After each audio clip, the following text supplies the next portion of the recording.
Growing up, I thought that my life was good at the time.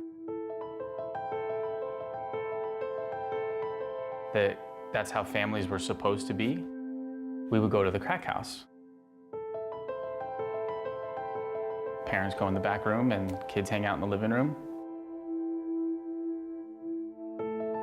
In junior high, my mom had me go in a drain ditch, and she said, if you find a little glass vial, can you bring that to me? And I was like, oh yeah. I didn't know what it was, so I climbed in the drain ditch, came out, and I was like, oh, what's this? And she's like, oh, that's cocaine.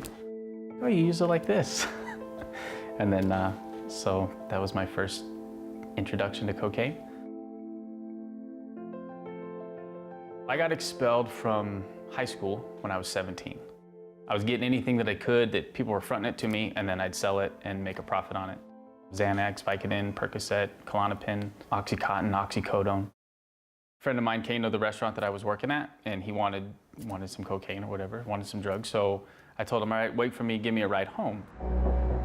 We're on our way home. I was talking on my cell phone, and he tells me that there's somebody kind of cutting him off. And I always had a gun with me. So I had my gun on my lap, and we were driving, and we go around the car, and the car kept cutting in front of him. And so he grabbed my gun, and I was like, dude, what are you doing? So I grabbed my gun from him, and I was like, you're gonna shoot this guy? What are you gonna, like, just get away from him, let's go home, you know? And then so we went to go turn, and the car slammed on his brakes, leaving us out in the intersection. And at this point, I had the gun in my hand, so I reached out and I shot twice at the car. They arrested me for attempted murder was original charge. And then once they found out, so the bullets didn't hit anybody, so what they ended up getting me for was drive-by and 2 counts of aggravated assault. I was looking at 68 years in prison. I had just turned 18. And the day before my trial, they gave me a plea for 3 to 6 and that they would drop all other charges. They gave me 2 hours to decide if that's what I wanted to do. And then I signed that, and then I went to prison for 3 years and 9 months.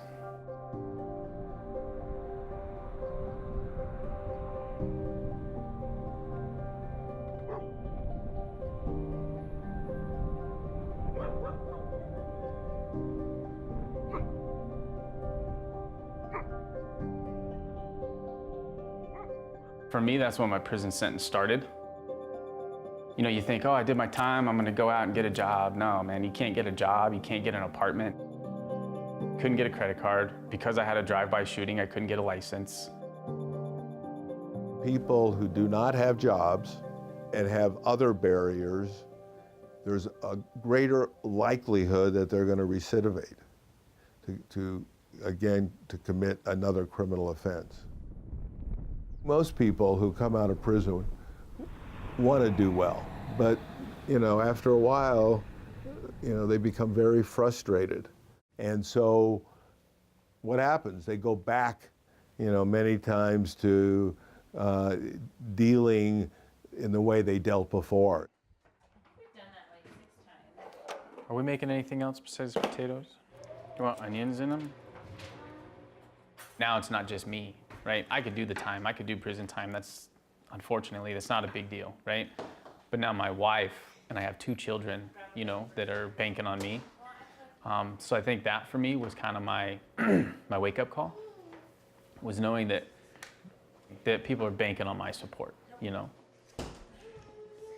I just kind of saw him kind of chase a better life.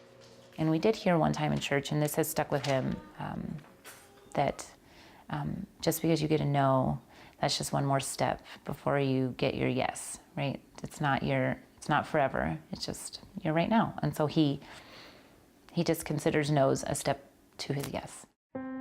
The first yes I got was actually a cabinet shop. They gave me an opportunity, and then went to another cabinet shop. And then when they laid me off, it gave me the confidence to change my whole career path. I went to this mining company here in town, and they gave me an opportunity. And they even took into consideration all of my background stuff. And she told me, she's like, I believe everybody should get a second chance. And that got me connected with the Pima County One Stop, which is an employment and training agency. John, how's it going? This is Danny Howe at Pima County One Stop. I'm kind of overseeing the construction industries and the mining industries here in Pima County. They have barriers to employment if they need help with resume building, if they need interview skills, if they need tools. We have funding to provide that for them. I put employment and housing opportunities. I feel that that's pretty important in our communities. I'm on the Second Chance Coalition with the mayor's office, and then I'm on the Reentry Coalition with the county administrator's office. What's new with this is that we're looking at the felony population as well. Second Chance program was something that was brought to our offices to help people coming out of prison. The focus in Tucson has primarily been on job fairs. Is that we really needed to engage more deeply with the probation department. The services they get behind the wall are not what they need to be. So they come out, they get dropped off at the Circle K at the freeway in Congress with $50 in their pocket, without a home, without a job, without maybe having addressed their substance abuse issues or maybe their mental health issues.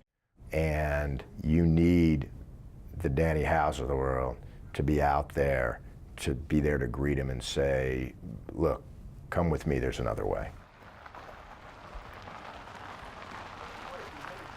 I heard you were working. I heard you had a job. So, yeah, I started Wednesday. Nice. So you're good. Full-time, I expect my first check. I turn in 23 hours. Nice. So I can breathe better and still the same jerk, but I'm just kidding. But a jerk with a job. But, yeah. And then I have my passion job, which is my transitional houses. So I have a house for men coming out of jail and prison or off of incarceration or homelessness, as well as females. So I house 8 females and 2 house managers over there, and then I house 9 clients, male clients, and 2 house managers over there. The Earnest House, the reason I came up with Earnest is Earnest means no BS, right? It means somebody who's serious and getting on with their life. So when I was looking for a name, that's what I wanted. I wanted a house that was no BS. I wanted people that are serious about their recovery, serious about getting back on track, and giving them that space to be able to do that. Write a list of the things that you feel we need or the things that we typically get. I just want everybody to realize their full potential, you know? And I think not everybody sees that in themselves, but everybody has it. We as a society need to be forgiving. And I think Americans as individuals are pretty much forgiving people, or at least, you know, a good percentage of us, I think, are forgiving. And we want to be known as a forgiving society. And the one way we can show that is to give people a second chance. And how'd you feel when you first started, like, you know, when you opened up the halfway houses? Like, what were the biggest struggles you had when you had to open them? For my houses and my clients is direction, not perfection, right? That's my religion, that's how I feel just in my faith in life, right? We're gonna fall off track. We're gonna go this way and go that way, but as long as you have a good direction and you get back to it, know your goal, know where you're going to, and you're gonna get there. You know what I mean? I think one of the things that comes up to me all the time is, well, you speak really well, or you self-advocate really well. What about those people that don't have that skill? Well, I didn't have that skill till I learned that skill, you know? So I tell people, you have that skill. You just need to find it in yourself and be proud of who you are. You're gonna be smart enough. You're gonna figure it out. You're gonna make it right, but it's not easy, you know? He doesn't get paid to do these things. He takes time off work. He goes because he wants to make a difference. But don't take it as face value, you know what I mean? You know, he didn't have anything. And so now to see him giving presentations and traveling and going to talk to legislators at the Capitol, I mean, he's doing good things. I'm proud of him. I'm in shock every day. People ask me, they're like, you're not used to that yet? No, I'm not used to that. Like the other day, I was having lunch with 3 different mayors. That's weird. You know what I mean?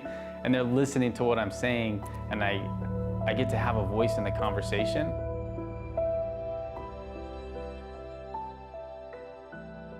I'm glad I went through what I went through, you know, so I can speak for those people that aren't getting out or that don't have the voice that I do.